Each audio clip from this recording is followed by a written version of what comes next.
మన ఆంధ్రప్రదేశ్ సార్, ఆంధ్రప్రదేశ్ రాష్ట్రానికి వస్తే ఒక కుటుంబ కథా చిత్రం నడుస్తుంది.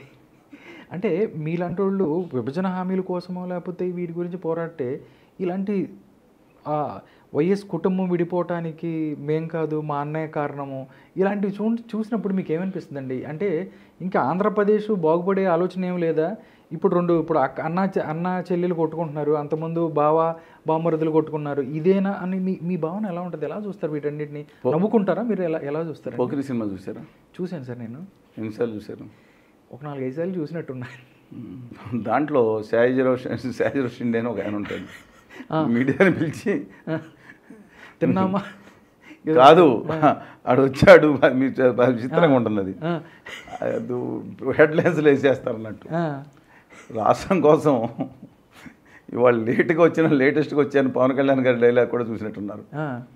అందుకని ఇవాళ వైఎస్ఆర్ కాంగ్రెస్ పార్టీ హోదాని విభజన హామీలని రాజకీయానికి వాడుకుంది ఇనీషియల్గా. ఓకే, మేము ఉద్యమం మొదలుపెట్టిన తర్వాత ఈ రాష్ట్ర విభజన అయిన తర్వాత చాలామంది ప్రజలు తెలియదు, ఆంధ్రప్రదేశ్ విభజన మొట్టమొదటి బంద్ పిలుపు మేము ఇచ్చాం ప్రత్యేక హోదా విభజన హామీలు సాధించండి. నేనేమన్నా గొప్ప పిలుపు ఇవ్వగానే ప్రజలు వచ్చేసి రోడ్ల మీదకి వచ్చేసి బంద్ చేయడానికి మేమన్నా ఒక లక్షల మంది బలమేమన్నా మాకుందా? లేదు. ప్రజల గుండెల్లో విశ్వాసం, వాళ్ళు పార్టీగా నన్ను విభేదించవచ్చు కానీ వీడు 20-30 సంవత్సరాల నుంచి కష్టపడి ఆంధ్ర కోసం తెలుగు జాతి కోసం నా అభిప్రాయాలతో విభేదించవచ్చు కొన్నిసార్లు పని చేస్తున్నాడని. రామకృష్ణ గారు మిగతా అందరూ మేము ఇస్తే రాష్ట్ర బంద్ సక్సెస్ అయిందండి. ఆగస్టు 11, 2015 తారీఖున రాష్ట్రం జరిగింది మొట్టమొదటి బంద్. ఆగస్టు 10 తారీఖున ఆయన అప్పుడు జగన్మోహన్ రెడ్డి గారు దీక్షతో వచ్చారు. అంతకుముందు ఏదో కాగితాలు ఇచ్చారు తప్పితే, అంటే ఉద్యమంలో 1-4 నెలల తర్వాత వచ్చారండి. ఓకే, దాని మ్యాక్సిమం ఈ చంద్రబాబు నాయుడు గారు ఎప్పుడైతే ప్యాకేజ్ అన్నారో ఆ మ్యాక్సిమం అడ్వాంటేజ్ తీసుకున్నారు, మొత్తం ఊదర కొట్టేశారు. ఆఖరికి నేను అధికారంలో కనుక వస్తే మెడలు వంచేస్తా అన్నారు. అక్కడికి వెళ్ళి నిజంగా వంచేశారు. ఆయన వంగిపోయారా? ఆయనే వంచేశారు. ఆయన వంచేస్తానమాట కరెక్టే, ఎవరిది ఉంచుతానన్న టైటిల్ మాత్రం మారిపోయింది. మీరంతా సినిమాలో కేంద్రం మెడలు ఉంచుతా అన్నవాళ్ళు, కేంద్రం బదులు తన మెడలు ఉంచుతా అనేది ఆ మాట కట్ చేసి ఇక్కడ పేస్ట్ చేశారు. ఓకే, ఆయన మెడలు ఉంచేశారు. ఓకే, మొత్తం అంటే ఏమి తీసుకురాలంటే ఏమి తీసుకుని నేను ఎందుకు చెప్తానండి. 16,090 కోట్ల రూపాయల లోటు పట్టీలో 10,000 దాదాపు 400 కోట్లు ఆయన వరకు తీసుకొచ్చారు. ఈ విధిలింపులు మాత్రం పోలవరం ప్రాజెక్టుకి చేసుకుంటూ వచ్చారు. ఏదో హామీ వచ్చింది కానీ చేతులకు రావడం మొత్తం అడ్డం పెట్టేశారు కేంద్రం. ఓకే, ఆ నిర్మలా సీతారామన్ గారికి ఎవరి మీద కోపం ఉందో ఆంధ్ర వాళ్ళ మీద, మరి ఏం చేశారో మొత్తం కసంతా ఆంధ్రప్రదేశ్ మీద తీర్చుకుంటుంది. సార్ మీ మేధావుల మీద కూడా మాకు కొంచెం కోపం ఉంది. ఏం పర్వాలేదు, ఎందుకు సార్ చెప్తాను, ప్రకటిస్తాను. దానికి మీరేం చెప్తారు? ఓకే సార్, చంద్రబాబు నాయుడుకి మేబీ దాని మీద ప్రత్యేక హోదాకు సంబంధించో ఇంకోటో పోలవరంకి సంబంధించో సరిగ్గా డీల్ చేయలేకపోయారు, అందుకే ఆయన తీసుకెళ్లి ప్రతిపక్షంలో కూర్చోబెట్టారు.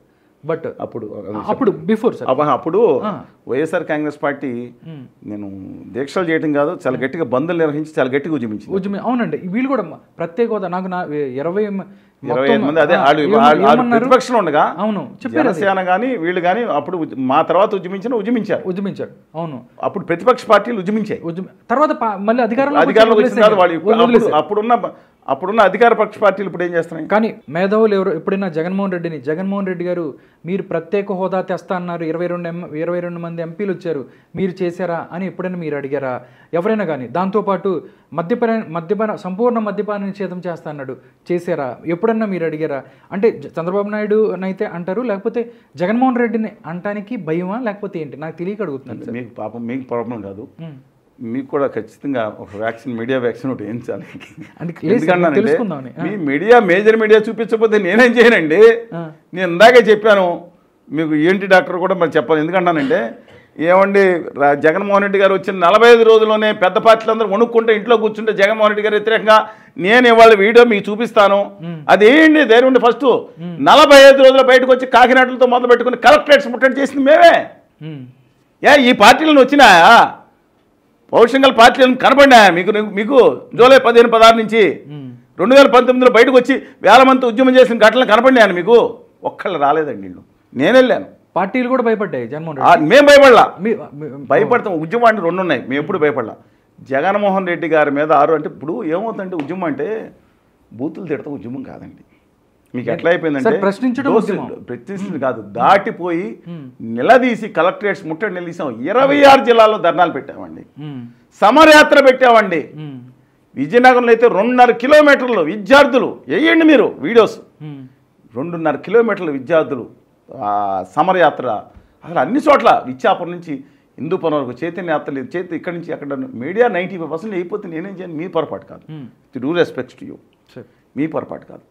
మీడియా చూపిస్తున్న సందర్భంలో మేము ఎవరు మా వార్తలు మీడియా చూపించకుండా అక్కడ ఒకటి ఏంటంటే విజయవాడలో సమావేశం పెట్టాం. నేను దివంగత రైతాంగ సమాఖ్య అధ్యక్షులు నాగేంద్రనాథ్ గారు,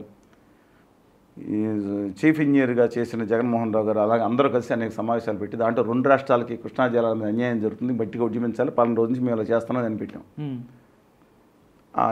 ఆఖరి ఆ పత్రిక తోక పత్రిక అంటే లోకల్ పత్రికలో ఆఖరిన మూల ఇంత వార్త ఇచ్చారు. 2 రాష్ట్రాలకి కేసీఆర్ గారు కూడా విజ్ఞప్తి చేశాం. ఓకే.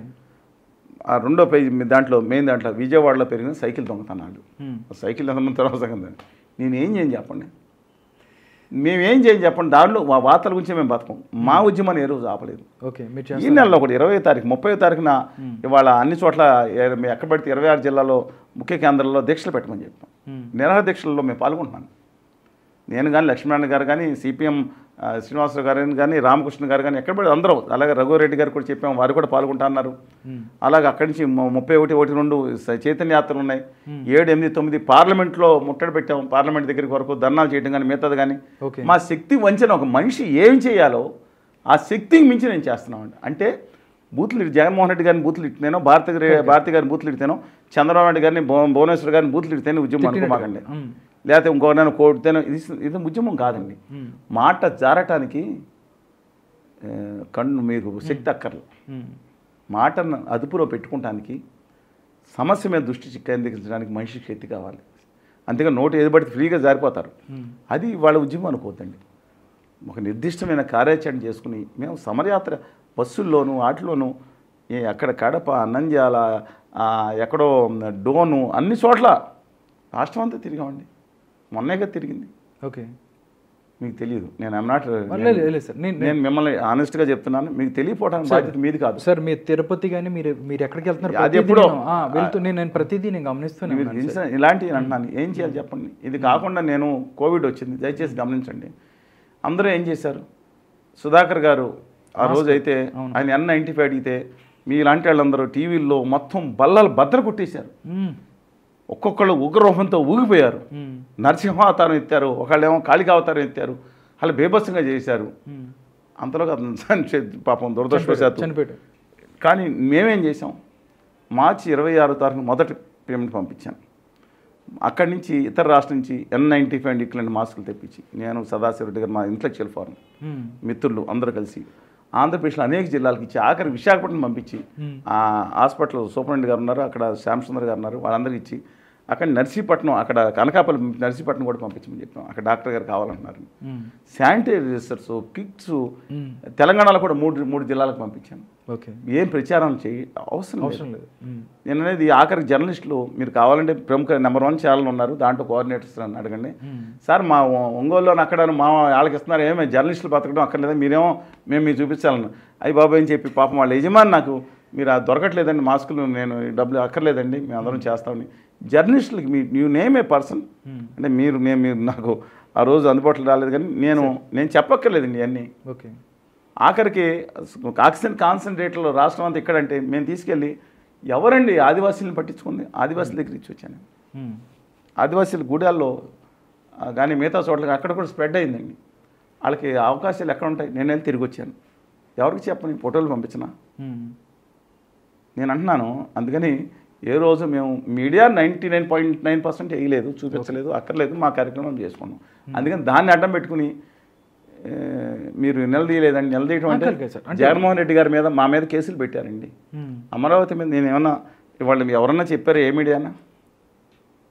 మా మీద కేసులు పెట్టారు అమరావతి మీద. ఇవాళ కూడా రాష్ట్ర హైకోర్టు ఇచ్చిన స్టే పిటిషన్ మీద కొనసాగుతున్నాం.